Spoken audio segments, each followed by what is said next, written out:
अस्सलाम वालेकुम नाजरीन, आप देख रहे हैं प्रोग्राम रियासत और अवाम और मैं हूं मारिया जदू। नाजरीन, प्रोग्राम में बात करेंगे एक बहुत ही अहम स्टेटमेंट वज़ीर दिफा ख्वाजा आसिफ साहब ने दिया। वो ये कह रहे हैं कि सब गलतियां हुई हैं, सबसे गलतियां हुई हैं, इदारों को और रियासत को दरपेश जो खतरे हैं उनसे फौरी तौर पर निपटना होगा।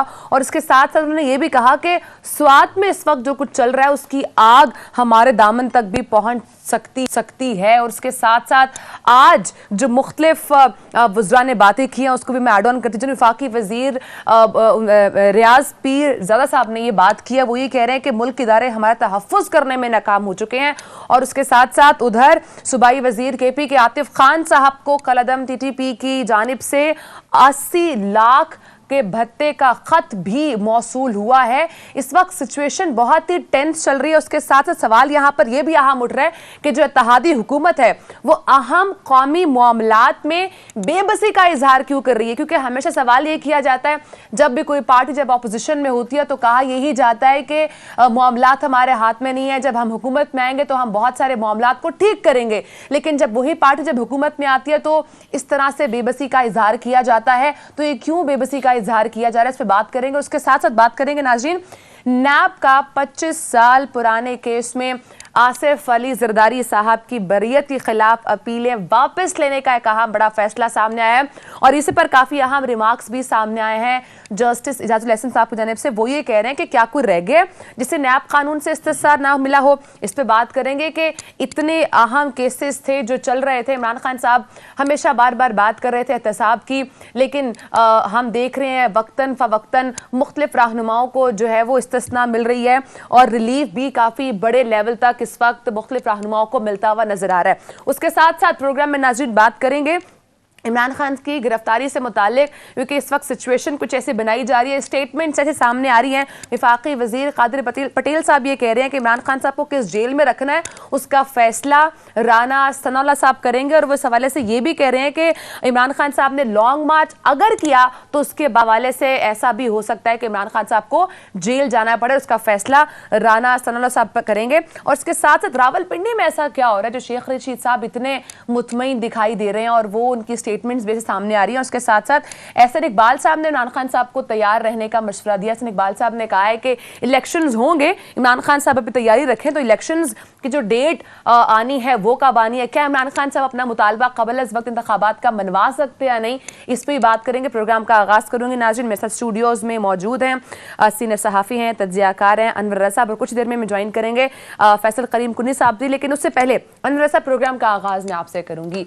हम हमेशा ये देखते हैं कि जब भी कोई पार्टी जब अपोजिशन में होती है तो यही कहा जाता है कि हमारी हुकूमत आएगी, हम जब हुकूमत में आएंगे तो हम बहुत सारे मामला ठीक करेंगे, कानूनी एस्पेक्ट चीज़ें ठीक होंगी, मईशत वाइज चीज़ें ठीक होंगी। लेकिन अभी की जो सिचुएशन अगर मैं देखूँ आज जो खासकर पार्लियामेंट के अंदर जो गुफ्तगू हुई है मुख्तलिफ वज़रा की जानिब से, कुछ अच्छी गुफ्तगू नज़र नहीं आ रही थी। खासकर ख्वाजा आसिफ साहब का जो बयान है और ख़ासकर जो रियाज पीर ज़ादा साहब का बयान है उससे लग रहा है कि हुकूमत इस वक्त काफ़ी बेबस दिखाई दे रही है। उनके पास कुछ चीज़ें हाथ में नहीं है, कुछ कंट्रोल में नहीं नज़र आ रहा। मारिया देखिए, अगर तो आप सवात की बात कर रही हैं जिस पर डिफेंस मिनिस्टर ख्वाजा आसिफ ने आज फ्लोर ऑफ द हाउस ये गुफ्तगू की है और उन्होंने मुर्द इल्ज़ाम ठहराया है इदारों को और उनकी गलतियों को। देखिए सबसे बड़ी बात यह है कि हमें ये सोचना होगा कि जब पॉलिटिकल विल होगी इदारों के पीछे तो डेफिनेटली इदारे दहशत गर्दों के ख़िलाफ़ जो है वो भरपूर कार्रवाई भी करेंगे और उनको जो स्वात और पेशावर में जो कुछ हो रहा है KPK में उनका सफाया भी किया जाएगा। लेकिन मैं समझता हूँ कि ये काम पॉलिटिकल विल के बगैर मुमकिन नहीं है। इसलिए तमाम सियासी जमातों को दहशत गर्दी के ख़िलाफ़ एक होने की ज़रूरत है। इस वक्त सैलाब की जो सूरत हाल है उस पर सियासी जमातों को एक होने की ज़रूरत है। कौमी इश्यूज़ हैं जिन पर तमाम सियासी जमातों को मिल बैठने की ज़रूरत है। अनफॉर्चुनेटली ऐसा नहीं है। तमाम सियासी जमातें आइंदा आम इंतखाबात के लिए जोड़ तोड़ में मसरूफ़ हैं और एक दूसरे को नीचा दिखाने के लिए, एक दूसरे को कमज़ोर करने की कोशिश कर रही हैं। और इसी कोशिश में जो तालिबान हैं जो इस वक्त सवात में भी मौजूद हैं और KPK में आपने जो सूरत हाल देखी है कि उनके जो चीफ मिनिस्टर हैं उनको, उनके भाई को, वज़रा को वहाँ पर भत्ते की पर्चियाँ भी दी जा रही हैं। और मैं आपको बताऊँ वहाँ पर बड़ी संगीन सूरत हाल है। शायद इसी संगीनी का आज अहाता किया है डिफेंस मिनिस्टर ख्वाजा आसिफ ने फ्लोर ऑफ द हाउस और उन्होंने ये तमाम सियासी जमातों से दरख्वास्त भी की है कि सबको एक पेज पर होने की ज़रूरत है। लेकिन इससे ज़्यादा ज़रूरी यह है कि ये वही पाक फ़ौज है कि जिसने माजी में भी रद्दुल फसाद ऑपरेशन किया, उससे पहले एक ऑपरेशन किया और जो मिलिटेंट्स थे उनके साथ आनी हाथों से निपटा और KPK को लेकिन पाक किया। इस तरह से पार्लियामेंट के अंदर आकर अब सियासतदान को कुछ बयानात बहुत सोच समझ के देने की जरूरत भी होती है और देने भी चाहिए, खासकर जब कंसर्न आपकी सिक्योरिटी के मुतालिक हो। तो इस किस्म का बयान देना आप समझते हैं अब चीज़ें खुद सियासतदानों से कंट्रोल हो नहीं रही हैं और उसके बाद इस तरह का बयान इदारों को देना, उनको मरूद इल्ज़ाम ठहराना, तनकीद करना उन पर, ये दुरुस्त तो नहीं है? देखिए मारिया, ये कोई पहले दिन की बात नहीं है कि जब भी कोई भी सियासी जमात वो हुकूमत में हो या अपोजिशन में, जब वो समझते हैं कि वो सियासी गर्दाब में फंस चुके हैं और अब इससे निकलना है तो वो इदारों पर बड़े आसानी से इल्ज़ामात लगा देते हैं। एक बात। दूसरी बात यह है कि इस वक्त आपको पाक फ़ौज के पीछे खड़ा होने की ज़रूरत है, क्योंकि स्वात की जो इंटरनल सूरत हाल है KPK की, मैं आपको बताऊं कि वहाँ पर हमारे एवरेज एक महीने में 35 से 37 जो सिक्योरिटी के लोग हैं और जो सिविलियंस हैं वो शहीद हो रहे हैं। आप इसकी एवरेज देखिए, एक बात। दूसरी बात यह है कि वहाँ पर जो पाक फ़ौज है उसने ऑपरेशन शुरू कर रखा है और वो मिलिटेंट्स के खिलाफ लड़ रहे हैं। अब बड़ा उसमें तेज़ी भी आई है और मैं, चूँकि कुछ चीज़ें ऐसी होती हैं, नेशनल इंटरेस्ट होता है, वो आप खुलकर बयान नहीं कर सकते, तो मैं स्वात की सूरत हाल के बारे में बताऊंगा कि संगीन सूरत हाल है इस वक्त आपके पास KPK में, स्वात में। जी, वो क्या अपडेट्स हैं इस हवाले से आपके पास? इस हवाले से मैं आपको खबर दूं कि prime minister of Pakistan Shahbaz Sharif साहब को एक इंतहाई इम्पोर्टेंट इदारे की जानिब से स्वात में जो इस वक्त सूरत हाल है उस पर एक ब्रीफिंग दी गई है। अच्छा। और उसमें प्राइम मिनिस्टर को बताया गया है कि हमारे 15 से 20 के दरमियान जो पुलिस के लोग हैं, जो लॉ इन्फोर्समेंट के लोग हैं, वो शहीद हो रहे हैं एक महीने में। उसमें 4 से 5 लोग पाक फ़ौज के जो है वो भी शहीद हो रहे हैं और बाकी जो 12, 13, 14 लोग हैं सिविलियन, वो शहीद हो रहे हैं। एवरेज आपके 35 लोग हर माह में शहीद हो रहे हैं जो कि मिलिटेंट से लड़ाई कर रहे हैं। एक बात। दूसरी बात यह है कि वहाँ पर तमाम जो सूबाई हुकूमत है, चीफ मिनिस्टर से लेकर वज़रा तक, आम आदमी तक, उन लोगों को भत्ते की पर्चियां दी जा रही हैं और हमारे जो चीफ मिनिस्टर हैं वो, उनके भाई और बाकी लोग उनको भत्ता दे रहे हैं। और उनको वाज़े किया गया कि अगर आपने आइंदा आम इंतखाबात में हिस्सा लेना है तो आपको ये भत्ता देना होगा और आपको तालिबान की जो डिमांड्स हैं उनको पूरा करना होगा। इस वक्त सूबे में सूबाई हुकूमत कहीं भी नज़र नहीं आ रही। उसका एक आपको वाज़े सबूत दूँ कि जो वहाँ पर चीफ मिनिस्टर का इलाका था, जहाँ पर जो वैन पर हमला किया गया, बच्चों के स्कूल वैन पर, चीफ मिनिस्टर वहाँ पर नहीं गए। फिर आपने देखा लोगों का रिएक्शन क्या था कि पाकिस्तान तहरीक इंसाफ से ताल्लुक़ रखने वाले लोगों को एक्सेप्ट नहीं किया गया। एक बात थी कि वहाँ पर अक्रॉस द बोर्ड तमाम पॉलिटिकल पार्टीज़ के जो लोग थे वो एक नुक्ते पर इकट्ठे थे और वो था कि दहशतगर्दों के खिलाफ कार्रवाई की जाए। सूबाई हुकूमत क्यों नज़र नहीं आ रही? क्योंकि सूबाई हुकूमत इस वक्त खुद मजबूर है, डरे हुए हैं और वो छुपे हुए हैं। तालिबान ने उनको जो भत्ते की पर्चियां दी हैं, जो उनको धमकियां दी हैं, उसकी वजह से वहाँ पर सूबाई हुकूमत कोई फंक्शंस कर ही नहीं पा रही, कोई फंक्शनल है ही नहीं। आपने देखा कि इस पर इल्ज़ाम भी सूबाई हुकूमत ने फेडरल गवर्नमेंट पर लगा दिया, ब्लेम गेम किया कि सूबे में जो मुज़ाकरात हो रहे थे तालिबान से उसका उन्हें पता ही नहीं, हालांकि उन्हें इसके बारे में इल्म ज़रूर था। देखिए, सूबाई हुकूमत नेशनल एक्शन प्लान के तहत फेडरल गवर्नमेंट ने जब भी दहशतगर्दी की कोई कार्रवाई करनी है, वो किसी भी सूबे में करनी है, तो उसकी जो सूबाई गवर्नमेंट है उसको उन्होंने ऑन बोर्ड लेना है, एतमाद में लेना है। ये बात तो तय है और फेडरल गवर्नमेंट ने इस तरह किया भी।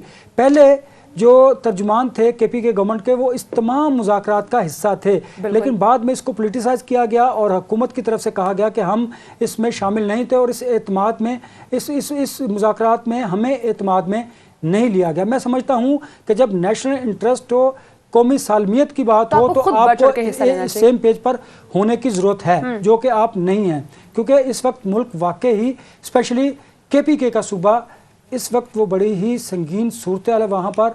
मैं आपसे बार बार ये बात कर रहा हूँ कि इसका इदराक प्राइम मिनिस्टर को भी है और जो इंटेलिजेंस इदारे हैं उन्होंने प्राइम मिनिस्टर ऑफ पाकिस्तान को ये ब्रीफिंग भी दी है।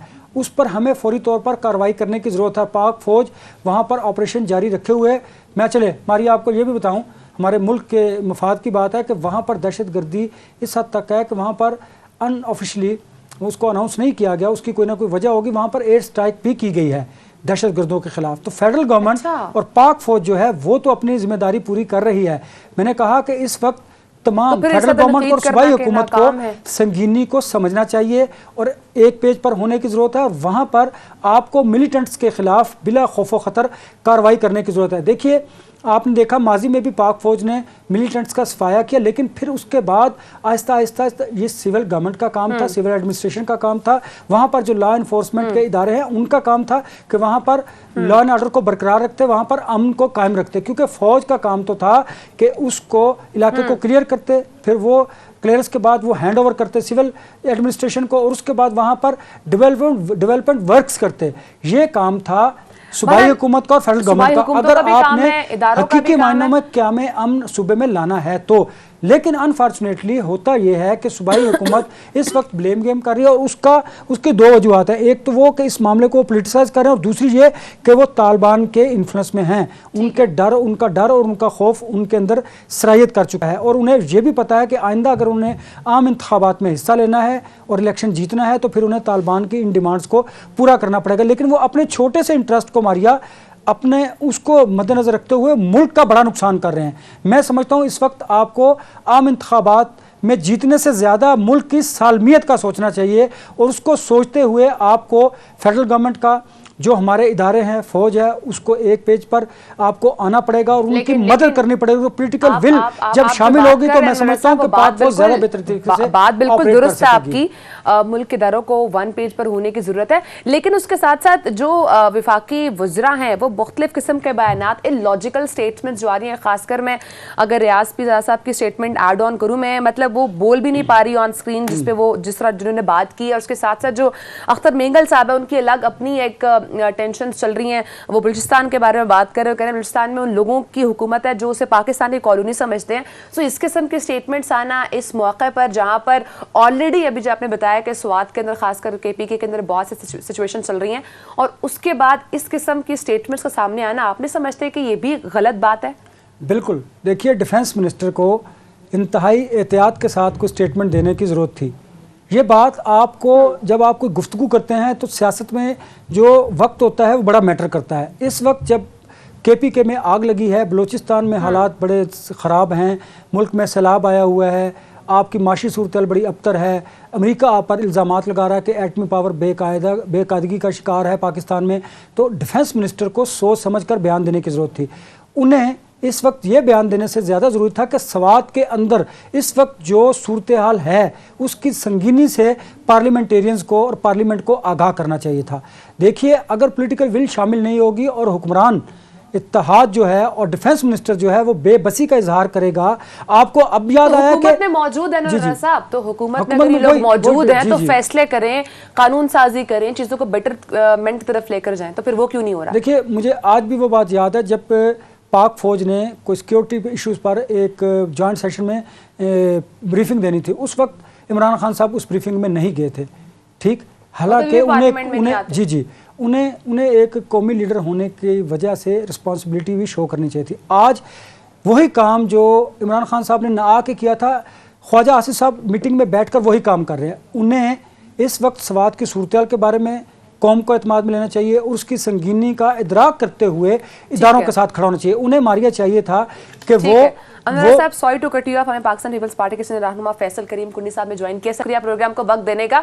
सर, कहिएगा, विफाकी हुकूमत इस वक्त आप भी उसका हिस्सा हैं, इतनी बेबस क्यों दिखाई दे रही है? आज पार्लियामेंट के अंदर हमने मुख्तलिफ स्टेटमेंट्स देखी हैं, ये कहाँ के स्टेटमेंट्स हैं, ये क्यों दी जा रही है, क्यों इतनी बेबस है? आपके पास क्या इख्तियार नहीं है फैसले करने का?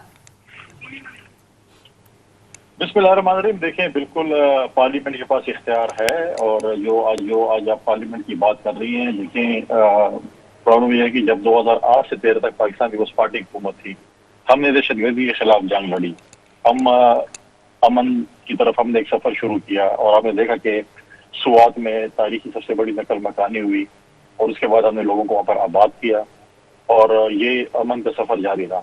आज 10 साल हो गए हैं PTI की हुकूमत को आए हुए खैबर पख्तूनख्वा में। उसके बाद आप देखें कि स्वात में सिविलियन हुकूमत को, मतलब हमारी फौजी जो हमारे वहाँ पर मौजूद थे, उन्होंने सिविलियन हुकूमत को हैंड ओवर किया सब सारे चीजें, और सिविलियन हुकूमत उन्होंने वहाँ पर जो सिविलियन कंट्रोल शुरू हुआ।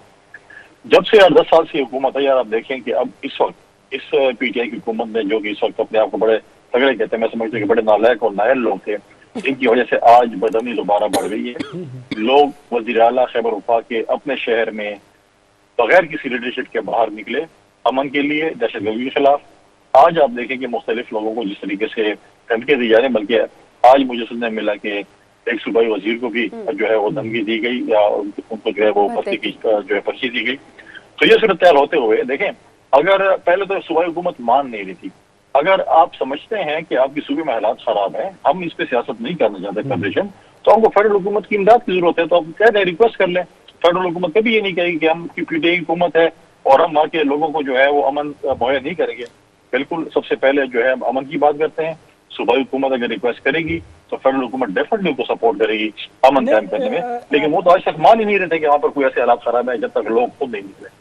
फैसल साहब, क्या इस वक्त जो सवात में संगीन सूरत हाल है, मुट्ठी भर दहशत गर्दों ने सूबे को यरगमाल बना रखा है, अब भी आप वेट कर रहे हैं कि सूबाई हुकूमत आपको रिक्वेस्ट करेगी? क्या नेशनल एक्शन प्लान के तहत आपका काम नहीं कि वहां पर आप इन दहशत गर्दों को सख्ती से निपटे उनके साथ, क्योंकि आपने मुज़ाकरात भी किए?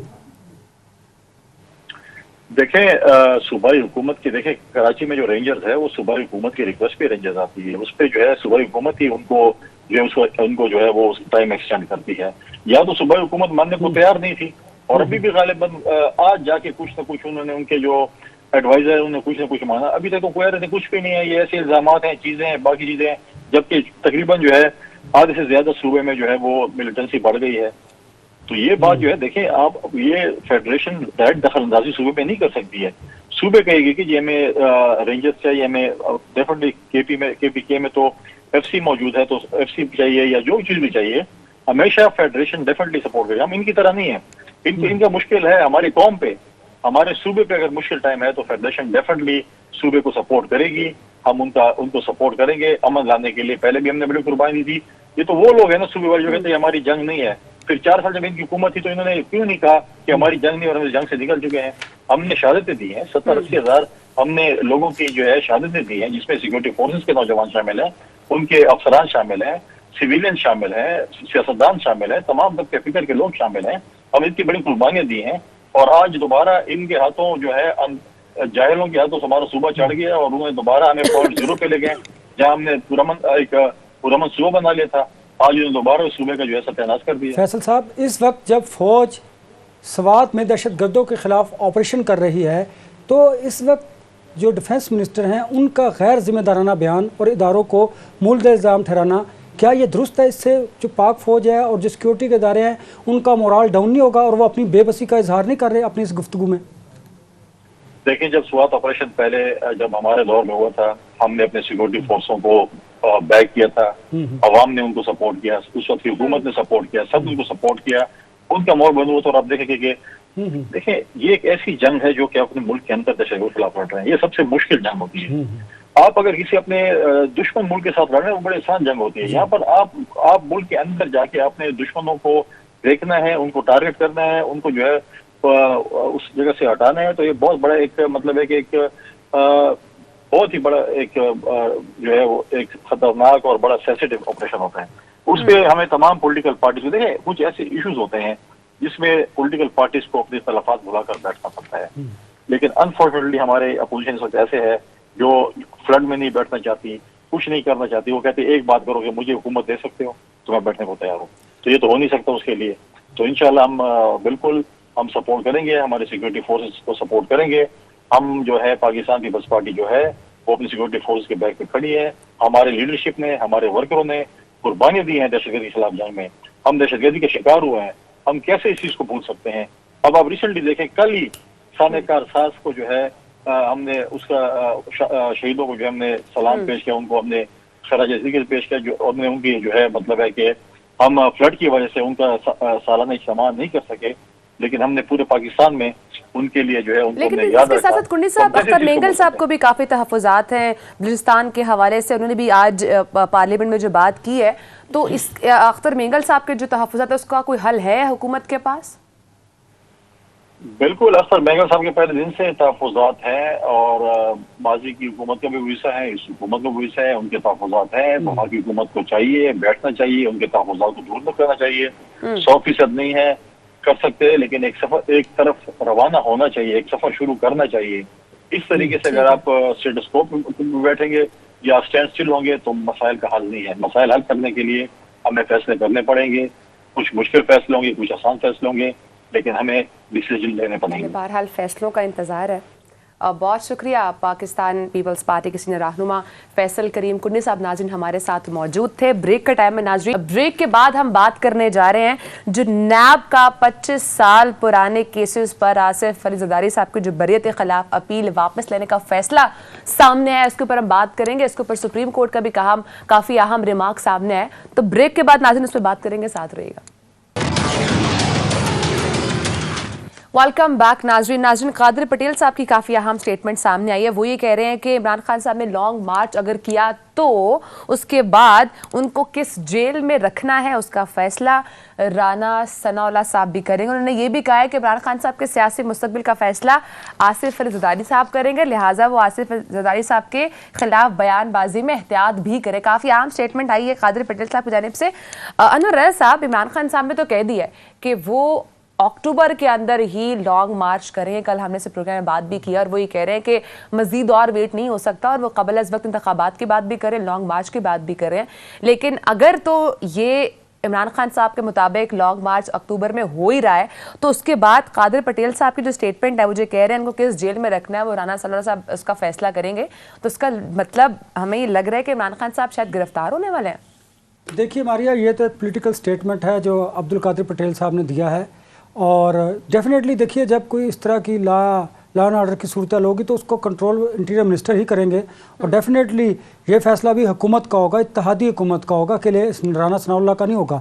अगर राना सनाउल्लाह पर बात करते हैं तो राना सनाउल्लाह बहुत पहले से ये बात करते हैं कि इमरान खान साहब को गिरफ्तार कर लिया जाए, लेकिन इसकी परमिशन प्राइम मिनिस्टर और जो इत्तेहादी हैं वो नहीं देते, क्योंकि मौलाना फजलुर रहमान साहब ये चाहते हैं, नवाज शरीफ साहब चाहते हैं और वो चाहते हैं कि इमरान खान साहब को जेल में फेंक दिया जाए। लेकिन अब इस मामले पर भी फैसला साजी में कोई एतमाद नज़र नहीं आता। जहाँ तक बात है इमरान खान साहब को जेल में डालने की, हाँ, इस पर 3 से 4 ऑप्शन जो हैं वो उन पर गौर किया जा रहा है। उनमें से पहला ऑप्शन तो ये भी है कि निगरान सेटअप के लिए कोई एक इलेक्शन की डेट दी जाए। और अनवर रज़ा साहब के निगरान सेटअप की बात होगी, देखिए वक्त तो भी है ना, 8 माह हैं, अक्टूबर में इलेक्शन होंगे अगर अपने मुकर्ररा वक्त पर हुए। ठीक है, अब उससे पहले कोशिश ये की जा रही है कि इमरान खान साहब के जो लॉन्ग मार्च है उसको रोका जाए। और वो किस तरह मुमकिन होगा कि इमरान खान साहब को डेट दी जाएगी, इलेक्शन की तारीख दी जाएगी और उसके बाद निगरान सेटअप को लाया जा सकता है। होंगे इलेक्शंस। ये तो देखिए एहसन इकबाल साहब कह रहे हैं ना, मुल्क में ऐसी कुव्वतें भी मौजूद हैं कि जो मुल्क को डिस्टेबलाइज होने से रोकने के लिए, जो जमहूरियत की पटरी को, रेल को पटरी से उतरने से बचाने के लिए इक़दामात करेगी। और मुमकिन है कि इमरान खान साहब के बैकडोर राब्ते हों, अगर नहीं भी हैं तो उनका जो इस वक्त पॉलिटिकल प्रेशर है वो बहुत ज़्यादा है। इमरान खान साहब तो इस बात पर बजीद हैं कि उन्होंने इस अक्टूबर के लास्ट में उन्होंने लॉन्ग मार्च करना है और उनका इरादा ये पक्का है।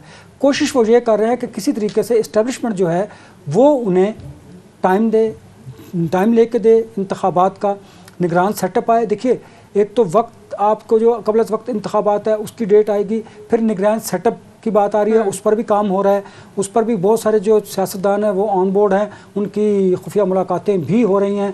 तीसरा वो लॉन्ग करेगा निगरान सेटअप या नहीं, या मुकर्ररा वक्त पर इंतखाबात होंगे। चौथी बात आज एहसन इकबाल साहब ने की कि मरदमशुमारी नहीं होगी। अब नई मरदमशुमारी नहीं होगी चूँकि ये डिजिटलाइज मरदमशुमारी की तरफ जा रहा है। वो भी इन्होंने दिसंबर तक इलेक्शन कमीशन को अगर इन्होंने डिजिटलाइज एक मरदमशुमारी का रिज़ल्ट दे दिया उनको तो फिर तो मुमकिन है, अदरवाइज़ फिर वो जो पुरानी मरदमशुमारी है और हल्का बंदियाँ हैं उसी पर इंतखाबात होंगे।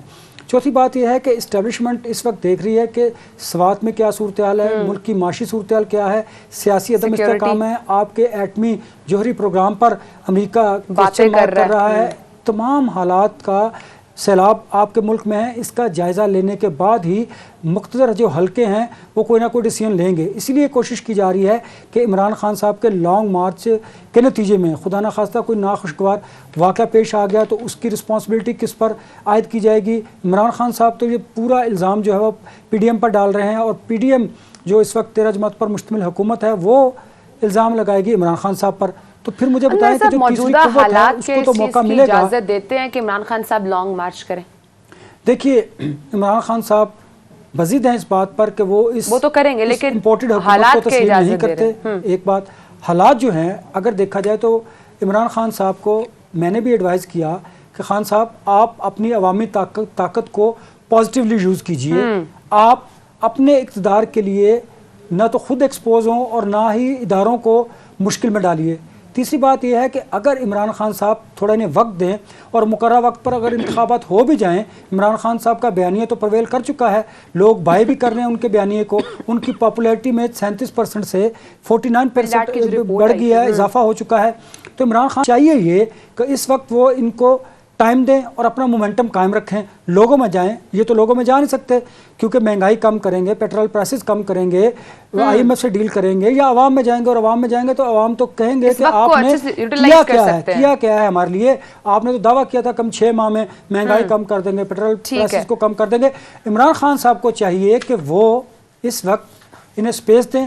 हुकूमत खुद गलतियां करेगी, उस गलतियों के नतीजे में इमरान खान साहब को मजीद स्पेस हासिल होगा। Sorry to cut you off, मैं आपकी बात से कंटिन्यू करेंगे। हमें इस वक्त पाकिस्तान तहरीक इंसाफ के रहनुमा ने ज्वाइन किया है, जमशेद इकबाल चीमा साहब ने। सर बहुत शुक्रिया, आपने प्रोग्राम को टाइम दिया। सर कहिएगा, हम बात कर रहे थे वफाकी वजीर कादिर पटेल साहब के स्टेटमेंट के ऊपर।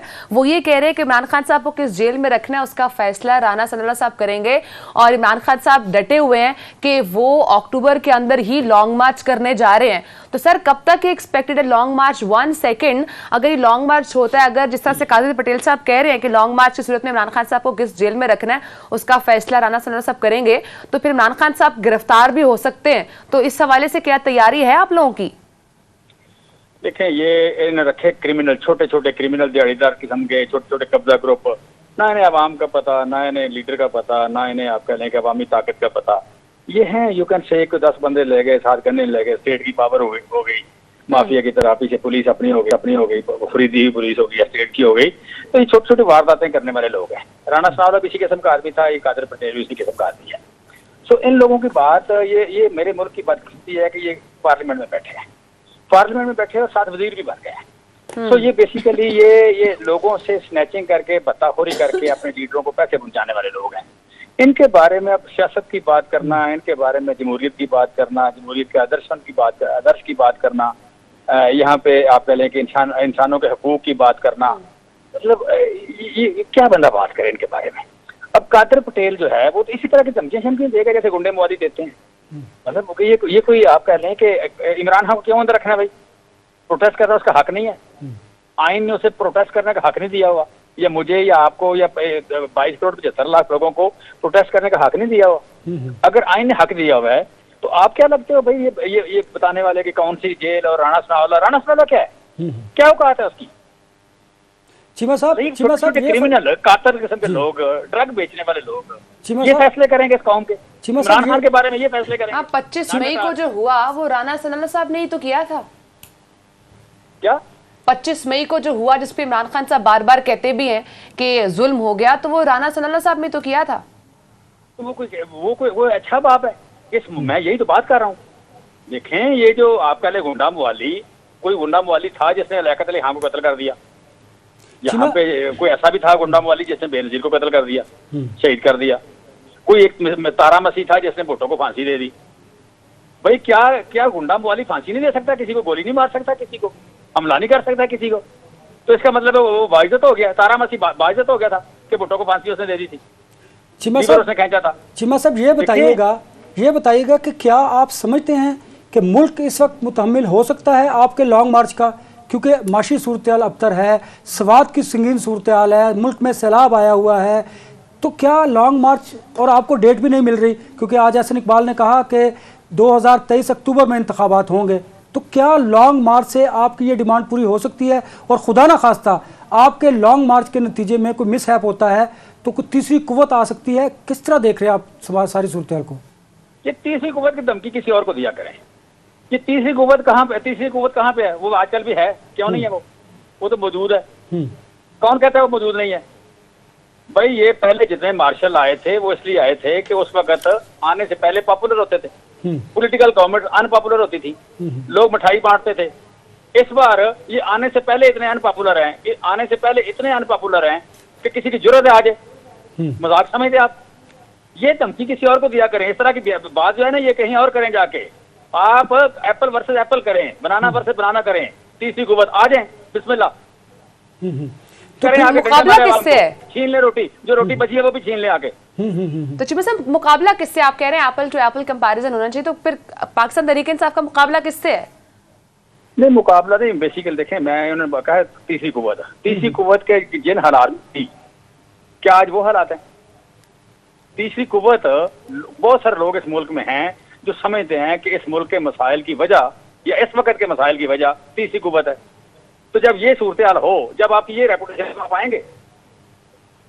देखें, पहले था कि जो लोग थे, कोई करप्ट था, नालायक था, लड़ाई थी, व्हाटएवर इट वाज, लोग समझते थे कि तीसरी कुव्वत जब मसाइल आके हल करेगी, ठीक है, और वो आते थे तो लोग मिठाई बांटते थे, जाने वाले पे लान तान करते थे, ठीक है। इस साल तो हर चीज अपोजिट हुई है। जब अपोजिट हुई है तो फिर भी तीसरी कुव्वत की धमकी देना, या क्या कोई अक्लमंद आदमी ये कर सकता है? फिर भी तीसरी कुव्वत किसी को डराए तो भाई हमको बच्चे हैं, हमारे सर पे सींग उगे हुए हैं कि मैं पता नहीं क्या हालात हैं। जब लोग समझ रहे हैं कि मसाइल की वजह, वन ऑफ द रीजन जो है वो तीसरी कुव्वत की मुदाखलत भी है। अच्छा, इसके जो सामने ना होते हुए भी है। तीसरी कुव्वत से आगे एक और बात चीमा साहब, जो मसाइल की वजह हो उसको लोग वेलकम करते हैं भला। ठीक है, शेख रशीद साहब काफी मुतमईन दिखाई दे रहे हो, कह रहे रावलपिंडी में जो मीटिंग हुई है वो पाकिस्तान के लिए, पाकिस्तान की आवाम के लिए काफी खुशाइंद है, सियासत का फाइनल राउंड चल रहा है। तो कौन सी मीटिंग हो रही है, किस चीज की उम्मीद शेख रशीद साहब को नजर आ रही है? देखिए, मैं कहता हूं कि जब भी यहाँ पे सेन एलिमेंट आएगा, जब भी विजडम प्रिवेल करेगी तो यहाँ पे चीजों ने कंक्लूड होना है। ये अदारों के सरबराहों को, पार्लियामेंट के सरबराहों को, साबिक वज़ीर आज़म को या वज़ीर आज़म को पढ़ना तो दे नहीं देता। ये कोई राणा सनाउल्लाह बनना तो काम नहीं है, कोई कादर पटेल तो नहीं है लोग, पर इमरान खान को कादर पटेल तो नहीं है, चीफ ऑफ आर्मी स्टाफ जो है वो कादर पटेल तो नहीं है। शेख रशीद साहब किस मीटिंग की बात कर रहे हैं? तो कादर पटेल नहीं है, उन्होंने सुलह करनी है ना, और क्या करना है? मुज़ाकरात ही होने हैं ना, तो मुज़ाकरात से चीजें कंक्लूड होनी है। तो चीमा, मुज़ाकरात से चीजें कंक्लूड होनी है। ये तो नहीं है कि ये मुल्क कादर पटेलों ने चलाना है या राणा साहब। तो क्या चीमा साहब मुज़ाकरात हो रहे हैं, आपके मुज़ाकरात हो रहे हैं जो इतना होपफुल है? शेख वो तो हमेशा होते हैं, वो तो हमेशा होते रहते हैं। आपने अपनी बात बतानी है, आपने अपनी बात मनवानी है, आपने अपना नुक्ता नजर देना है, वो तो जारी रहता है। वो जलसे में भी होता है, वो टीवी पे भी होता है। मैं भी इस वक्त दे रहा हूँ ना, जी जी, मैं भी अपना नुक्ता नजर दे रहा हूँ। मैं ये कह रहा हूँ कि जिन लोगों को मैं कुछ मसाइल की वजह समझता हूँ, आज मुझे बुलाए, मैं मुज़ाकरे के लिए जाऊंगा। वो आज मुझे कहें, मैं 2 कदम पीछे भी हट जाऊंगा ना, वो नहीं मेरी मानेंगे तो मैं 2 कदम आगे चला जाऊंगा। उसके बाद हम इकट्ठे बैठ के बात करेंगे, इकट्ठे बैठ के काम करेंगे। तो क्या अदारों के बाहमी तावन से चलना है ना चीमा साहब? क्या ये मुल्क ने अदारों के बाहमी तावन से चलना है? तावन अगर मैंने करना है तो वर्किंग रिलेशनशिप तो मेरा बेस्ट होगा, तभी बात है ना। तो वर्किंग रिलेशनशिप बेस्ट जो है वो इसी तरह हो सकता है कि मेरी विंडोज ओपन हो, मेरे दरवाजे खुले हों, मुज़ाकरात मेरे जारी हों हर वक्त। तो क्या चीमा साहब, इसमें कोई तजाद तो नहीं है कि मैं एक बंदे पे चार्ज भी कर रहा हूँ, मैं उस पे आप कह लें कि मुझे उससे कंसर्न भी है, मेरा गिला भी है, और मैं मुज़ाकरात भी कर रहा हूँ। ये तजाद नहीं है, ये एक ही चीज के 2 नाम है। तो क्या चीमा साहब ये पॉसिबल है कि आप इस हुकूमत को मजीद एक्सपोज होने दें? आपका बयानिया तो लोग बाय कर रहे हैं, तो क्या ये मुल्क के लिए बेहतर नहीं इस वक्त कि आप इनको एक्सपोज होने दें, और इंतखाबात अगर वक्त पर होते हैं तो खुद ब खुद पता लग जाएगा, क्योंकि अवाम की एक बड़ी ताकत तो आपके साथ मौजूद है। देखें, ये एक पॉइंट ऑफ व्यू है, ये एक पॉइंट ऑफ व्यू है जो ठीक भी हो सकता है अगर खुदा कुछ चीजें आप पहले चल सकें। अगर हम इन्हें सियासतदान समझें, अगर हम इन्हें स्टेट्समैन समझें, तो ये थोड़ा नालायक स्टेट्समैन समझें तो फिर आपकी बात ठीक है, हम ऐसा कर लें। इशू ये है कि ये वो लोग हैं जो आप कह लें कि देखें, अभी सिंध में सैलाब आया, आज वो क्या नाम है जो इनकी बेनजीर इनकम सपोर्ट प्रोग्राम के खातून हैं, उनका प्लान था कि 75 अरब रुपए तकसीम हो चुका है। अब मैं सिंध का विजिट करके आया हूँ, मैंने वहां पे 5% लोग ऐसे देखे हैं जिनको सरकारी राशन मिला है या कुछ हेमा मिला है। तीसरी कोई चीज नहीं मिली, तीसरी कोई चीज नहीं मिली, हेमा या राशन 5% लोगों को। ठीक है, करोड़ कहाँ गए हैं? वो खाए गए। तो क्या आप कह लें कि 33 मिलियन लोग घरों से बाहर बैठे हैं और उनके नाम पे जो पैसे मांगे गए, जो गवर्नमेंट ने दिए, जो सारा कुछ रोका गया, वो सारे भी घर चले गए अपने। पर सिंध गवर्नमेंट से रिलेटेड जो लोग हैं या वजीर आजम हाउस में जो रिलेटेड लोग हैं, वो तो पैसे घर ले गए।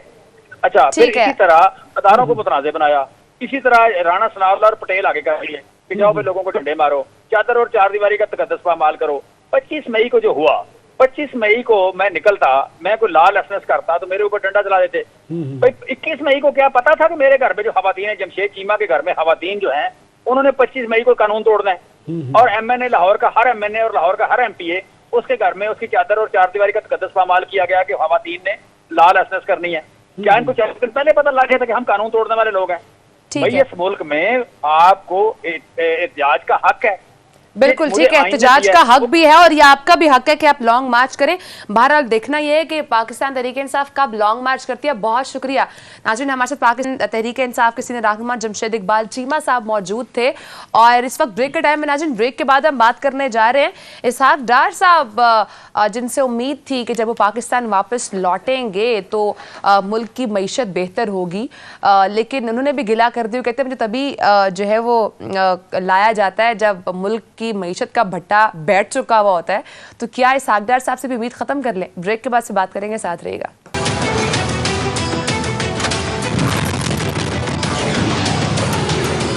वेलकम बैक नाज़रीन, वक्त कम है अनवर साहब, मैं आपसे डायरेक्टली क्वेश्चन की तरफ आऊँगी। इसहाक डार साहब से काफ़ी उम्मीदें थी कि जब वो पाकिस्तान वापस आएंगे तो मुल्क की मईशत बेहतर होगी, लेकिन अभी भी वो ये कह रहे हैं कि जब भारत रूस से तेल ले सकता था तो हम भी ले सकते थे, और साथ ये भी कहा कि मुझे तब लाया जाता है जब भट्टा बैठ चुका होता है मईशत का। तो सर हमें जो एक्सपेक्टेशन थी वो तो वो भी पानी में चली गई अब तो।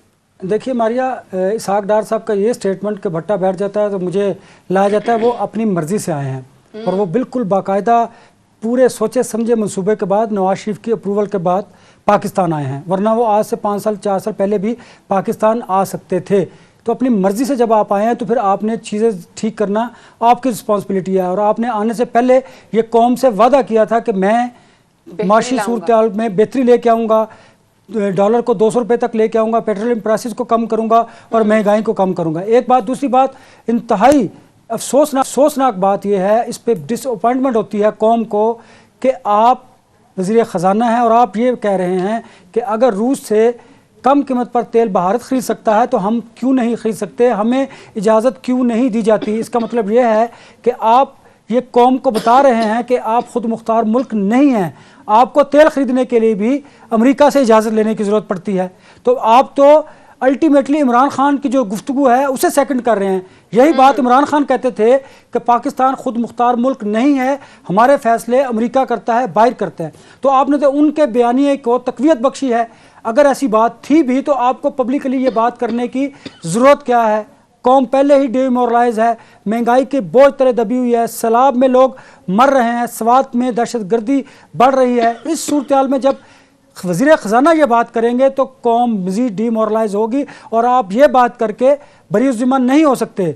ये बात तो आप कर सकते हैं कि माजी की जो गवर्नमेंट है उन्होंने आपके लिए माशी उन्होंने ये तो कहा है अनवर साहब, जैसे वो वापस पहुंचे थे पाकिस्तान, उन्होंने कहा था कि मेरी वजह से डॉलर का रेट गिरा है, और अब वो ये कह रहे हैं कि महंगाई का बोझ कम करने की कोशिश तो करूंगा, लेकिन ये कोई स्विच नहीं है कि बंद होने से जो है वो महंगाई कम हो जाएगी। देखिए ये बात तो चले लॉजिकल है, समझ में आती है, लेकिन मुझे बताएं इस बात का आप क्या दलील होगी कि आप कहें कि हमें अमेरिका रूस से सस्ता तेल खरीदने की इजाज़त नहीं दे रहा? क्या आप अपनी बेबसी का इजहार कर रहे हैं? इस तरह गवर्नमेंट को, इस तरह के सीनियर मिनिस्टर को ये स्टेटमेंट देना चाहिए। अब बात है महंगाई की तरफ, तो आपने जो बुलंदो बांग दावे किए थे तो आप उनको पूरा कीजिए, महंगाई को कम कीजिए। जब डॉलर मसनूई तौर पर इतनी उसकी कीमत बढ़ गई है उस पर ट्रेडिंग हो रही है, आप उसको 200 रुपए तक लेके आएंगे तो अल्टीमेटली महंगाई कम होगी।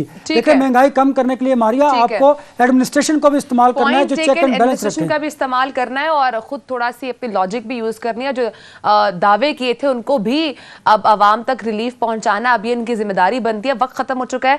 इन सबसे कल मुलाकात होगी। अपना बहुत सारा ख्याल रखिएगा। अल्लाह हाफिज।